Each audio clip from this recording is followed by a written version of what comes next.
Hello, my name is Charles Lauer, and today I'm going to be doing my final project.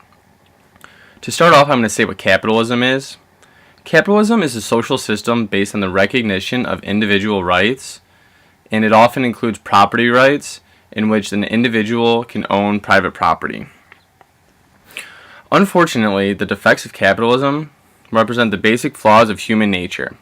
And this means that greed can negatively affect society and the educational systems within this society.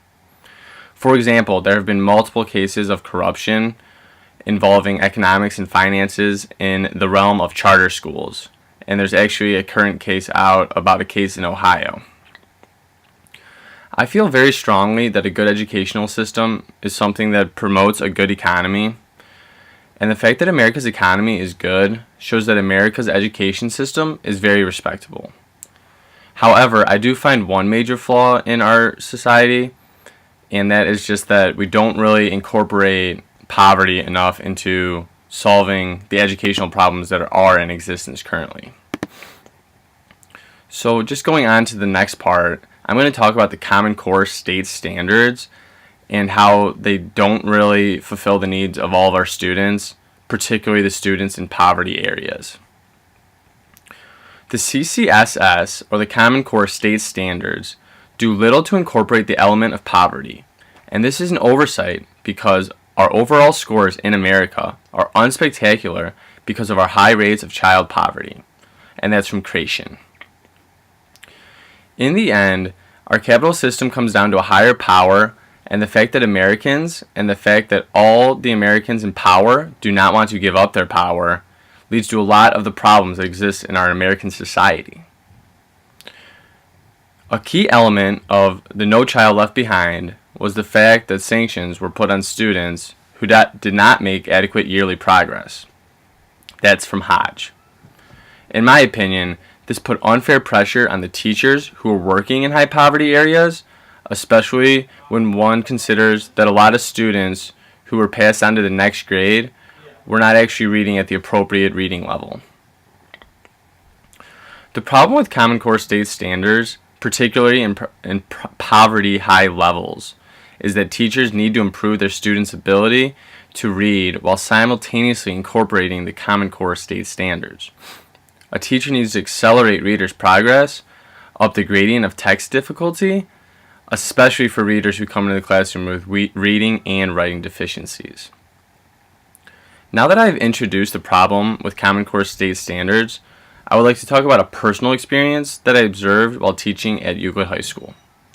The experience dealt with high threats and the threats of lives of students and faculty. Unfortunately, there has been a steady increase in the threats against high schools all across America. This has caused serious reflection, and studies have constantly been coming out to seek out precursors of this violent behavior in schools. Many Americans like to pretend that schools are safe, but maybe that is not the case. As a nation, we have been stunned by extraordinary occurrences of targeted violence in our schools. Redfield. Are schools as safe as we actually think they are? Should we have any fear about sending our children to school? These are very important questions. In 1999, there were 186,000 serious crimes of rape, robbery, and sexual and aggravated assault at American schools. And additionally, there is an alarming connection between poverty and school violence. This correlation alarms me because according to a 2013 statistic, 10% of Euclid is living below the poverty level. Responding to threats is expensive, and sometimes a single case can cost taxpayers up to $14,000.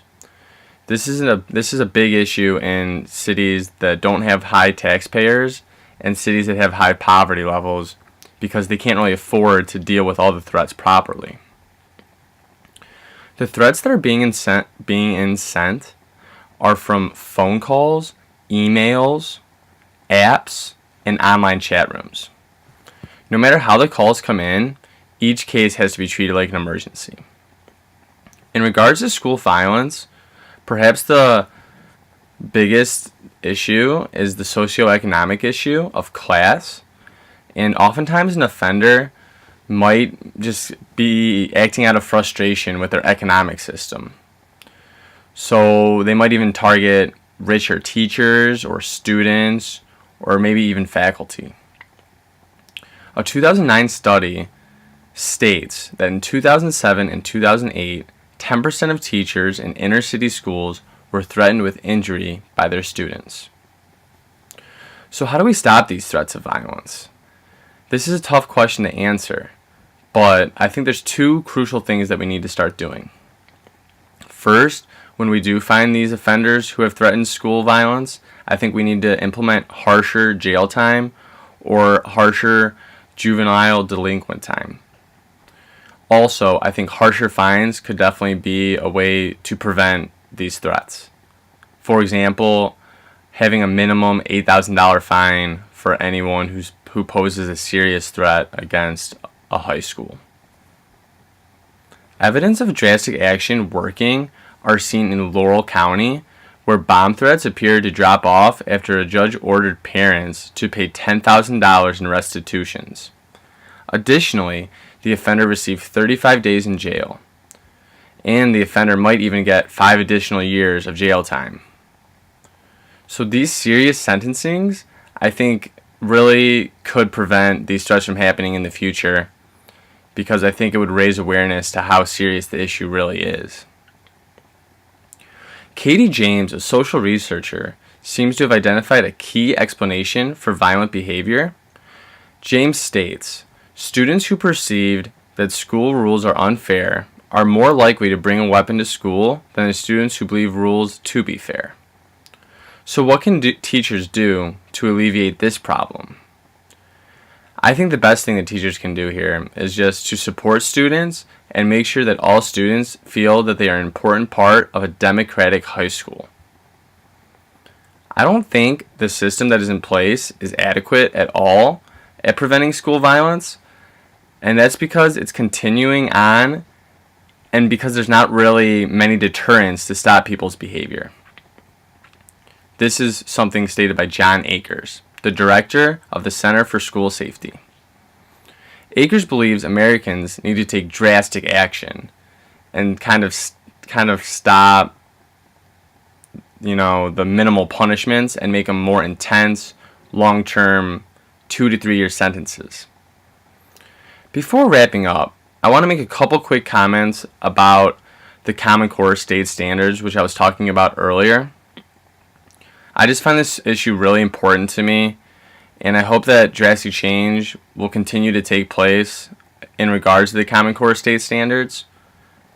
The problem with the Common Core is that it turns schools into test prep centers, and it bleeds billions from places where the money is badly needed in our capitalist society. I've already mentioned that schools should focus more on improving school infrastructure, but I just kind of want to reiterate that here because I think if we spend more money on proper air conditioning and just, improving the building as a whole, I think that would really help students to be more eager and engaged in the learning activities. So both the issues that I have talked about today have stemmed from poverty. Poverty is the number one thing fueling both of these. The key to reform is the democratization of economic relationships. That's from Bowles. America needs to shrink the wealth gap if our country wants to solve both of the issues discussed in this presentation. America needs equal sharing of socially necessary labor by all, and progressive equalization of outcomes and destruction of hierarchical economical relationships. That's also from Bowles. Improved education, K through 12, and improved educational facilities are the keys to solving many of the problems associated with poverty and education. I would also, at this point, like to talk about some of Friedman's ideas and how he can assist parents in poverty. Friedman suggests giving parents redeemable vouchers, and he wants these to have a specified maximum value for each child for each school year. At this point, the parents would use these vouchers on approved educational services. Friedman's ideas could alleviate a lot of America's educational problems because the roots of school violence and many of the Common Core State's standard problems are motivated by frustration with their economic situation. To conclude my paper, I just want to reiterate some of Cleaver's comments from earlier in the semester. Cleaver's observations about the poverty problems in society are extremely accurate, and I will finish with them because they describe the bigger issue that is behind both of the social issues that I discussed in this presentation. Just to conclude, the two social issues that I have discussed are the Common Core state standards and the threats of school violence, particularly in high schools. So to conclude, Cleaver states there's a hierarchy in the division of class in America because the higher wages are used to mediate the relationship between capital and the lower waged. He goes on to say, this hierarchy is seen throughout society and there's a constant struggle that exists because of it. This seems like a very logical claim, and I definitely agree with Cleaver, and it has been a problem in America for centuries, dealing with this hierarchical problem.